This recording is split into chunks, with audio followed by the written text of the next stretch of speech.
Бүгін бергіш пен алғыштың өзгеше түрі жалпылдағыш туралы айтамыз. Осы район ба? Иә, осырыңыз, әрине осырыңыз. Мисыз, осы район ба деймін? Иә, осы. Жалпылдағышта алғыш пен бергіштің жанынан жиі кездестіруге болады. Мен кеп тұрмын. Қаш көмекшім кіреді, содан бері жібер. Әдетте олардың салмағы жеңіл және өздері шағын келеді. Олжаны сезгіш әрі жалпылдаудан шебер. Осы қасиетінің арқасында олар алғыш пен бергіштің арасында жиі делдал бола алады. Жалпылдағыш өз ақымақтығы үшін ұрланған олжаның сыбайласы болып шыға келеді.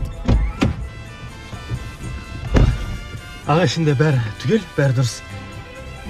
Әрине, оларға да аңду жұмыстары ұйымдастырылып, құрыққа түсіп жатады.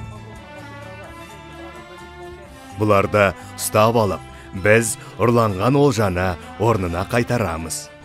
Ал жалпылдағыш пен алғышты хайуанаттар бағына орналастырамыз.